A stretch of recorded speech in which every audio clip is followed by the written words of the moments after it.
Je suis d'accord avec vous. La question, comment savoir où se rendre pour briller?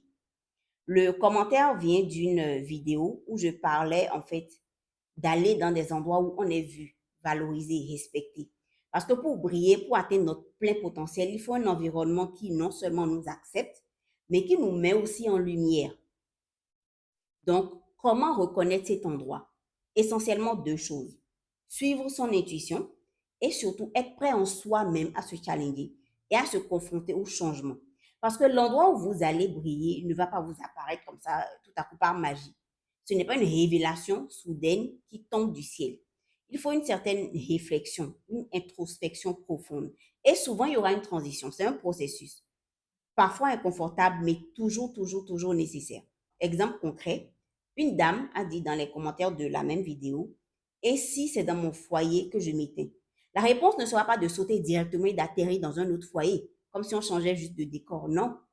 La transition, dans son cas, pourrait être de rester seule un moment, de guérir de ses blessures, de se redécouvrir avant de faire le prochain move.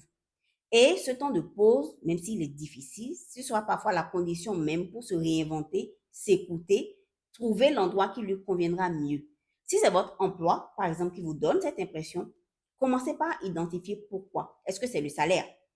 Cherchez un travail avec un meilleur salaire. Est-ce que c'est l'absence de reconnaissance, l'impression de stagner, de ne pas évoluer? Là, vous vous orientez vers un poste qui ouvre davantage de perspectives. De la même façon, si c'est votre famille qui vous étouffe, qui vous empêche d'avancer, de réussir, la solution peut être radicale en fait. Changer de maison, changer de ville, de pays. Tout ça doit s'articuler avec votre réalité.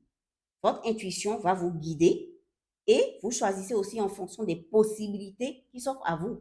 Argent, niveau social, responsabilité actuelle et plein d'autres paramètres concrets. Mais l'idée fondamentale, c'est de ne pas vous contenter de rester là si vous savez que ce n'est pas un endroit pour vous, juste par dépit ou par peur du changement. Si vous sentez que vous n'allez jamais y atteindre votre potentiel, ni même être heureux, c'est un signal fort. N'ayez pas peur du changement, en fait. Embrassez-le, faites-vous confiance et avancez.